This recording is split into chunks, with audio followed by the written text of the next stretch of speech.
बिस्मिल्लाहिर्रहमानिर्रहीम। अस्सलाम वालेकुम viewers and welcome back to my channel. कैसे हैं आप सब लोग? आई होप खैरियत से होंगे। आज मैं आपके साथ दाल और करेले की रेसिपी शेयर करूंगी जो बहुत ही मज़े के बनते हैं। इतने टेस्टी और खाने में लाजवाब होते हैं कि अगर आपको इसको एक बार बनाएंगे तो आप करेले गोश्त को भूल जाएंगे। बहुत ही ज़बरदस्त बनते हैं। तो चलते हैं इसे बनाते हैं। यहाँ पर मेरे पास 1 किलो करेले मौजूद थे, तो इसको मैंने सबसे पहले कटिंग करके इसके सीड्स को रिमूव कर दिया है। इसका छिलका अलहदा से मैंने रख लिया था। इसको नमक लगाया था मैंने, आधा घंटा छोड़ दिया था और इसके बाद इसे अच्छे से वॉश करके खूब अच्छे से मैंने इसको निचोड़ लिया था। सारा पानी इसका ड्रेन कर लिया था। अब हम इसको कुक करते हैं। तो यहाँ पर एक पैन में मैंने आधा कप कुकिंग ऑयल लिया है। इसके अंदर हम करेले को शिफ्ट करेंगे और फ्राई करेंगे। साथ साथ हम दोनों काम करेंगे। तो दूसरी साइड पर मैंने एक कढ़ाई के अंदर 1 कप घी ऐड किया है और इसके अंदर मैं प्याज शामिल करूँगी। यहाँ पर मेरे पास 4 अदद प्याज हैं। इनको हमने हल्का सा फ्राई करना है, इनको ज़्यादा ब्राउन नहीं करना। दोनों काम एक साथ करेंगे, साथ साथ हम सालन भी बनाएंगे और करेले भी फ्राई करते जाएंगे।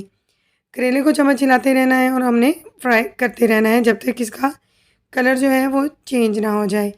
जब ही इसकी जो कड़वाहट है वो ख़त्म हो जाएगी। प्याज हमारा फ्राई हो चुका है तो हमने इसके अंदर 2 चम्मच अदरक, लहसुन और हरी मिर्चों का पेस्ट ऐड किया है। इसे हमने फ्राई करना है यहाँ तक कि इसकी जो स्मेल है वो ख़त्म हो जाए और एक प्यारी सी खुशबू आना शुरू हो जाए। इसके बाद हम 3 अदद टमाटर इसके अंदर ऐड करेंगे और इसे फ्राई करेंगे। इतना हमने फ्राई करना है कि टमाटर जो है सॉफ्ट हो जाएं और अपना पानी छोड़ दें।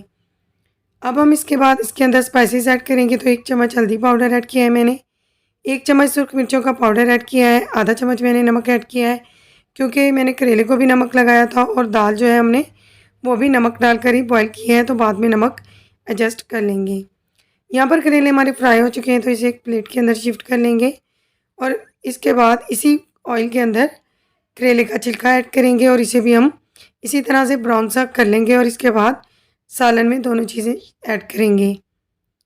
सालन के अंदर मैंने स्पाइसेस ऐड करने के बाद करेले ऐड कर दिए हैं। अब हम इन्हें अच्छी तरह भूनेंगे। तकरीबन 3 से 4 मिनट इस तरह से हमने इनको भूनना है ताकि ये अच्छे से भुन जाए। यहाँ पर मैं 2 अदद नींबू का रस इसके अंदर ऐड करूँगी। इससे ये होगा कि करेले की जो कड़वाहट है वो बिल्कुल ख़त्म हो जाएगी और बहुत ही मज़ेदार से करेले हमारे बनेंगे। अब हम इसके अंदर करेले का छिलका भी शिफ्ट कर देंगे। करेले के छिलके को मैंने फ्राई कर लिया था, इससे इसकी जो कड़वाहट है वो बिल्कुल ख़त्म हो चुकी है। मैं इसके अंदर दाल चना ऐड करूँगी। उसको मैंने नमक डालकर बिल्कुल बॉईल कर लिया था। मैंने मुकम्मल तौर पर इसे बॉईल किया है। उमूमन हम जब इसे गोश्त में शिफ्ट करते हैं तो हम 80% इसे गलाते हैं, लेकिन यहाँ पर मैंने 100% इसे बॉईल कर लिया है। अब हम इसे करेले के अंदर शामिल करेंगे और 6 मिनट के लिए इसकी बुनाई करेंगे ताकि करेले का जो टेस्ट है वो अच्छे से दाल के अंदर आ जाए। अब खुशबू लाने के लिए इसके अंदर हम पिसा हुआ सूखा धनिया और 3 से 4 अदद हरी मिर्चें ऐड करेंगे। अगर आपको मेरी वीडियो पसंद आए तो प्लीज़ मेरी वीडियो को लाइक करें। चैनल पर नए हैं तो मेरे चैनल को सब्सक्राइब कर लीजिए। साथ दिए गए बेल आइकन को ज़रूर प्रेस किया करें ताकि मेरी अच्छी अच्छी वीडियोस का नोटिफिकेशन आपको बर वक्त मिल सके। देखिए अच्छी तरह से भुन चुके हैं हमारे दाल करेले। ज़्यादा भुनने की ज़रूरत नहीं है क्योंकि दाल को भी हमने बॉईल कर लिया था। अब हम इसे 2 से 3 मिनट के लिए कवर देंगे ताकि अच्छे से इसमें करेले का टेस्ट पूरी तरह से जज्ब हो जाए। लीजिए जी, हमारे दाल और करेले रेडी हो चुके हैं। अब हम इसके ऊपर हरा धनिया डालकर एक प्लेट में शिफ्ट करेंगे। अगर आपको वीडियो पसंद आए तो अपना फीडबैक मुझसे शेयर करना मत भूलिए। उम्मीद करती हूँ कि आपको मेरी दाल और करेले की रेसिपी बहुत पसंद आई होगी। मिलते हैं इंशाल्लाह ताला अगली वीडियो के साथ। Thanks for watching my video. अल्लाह हाफिज़।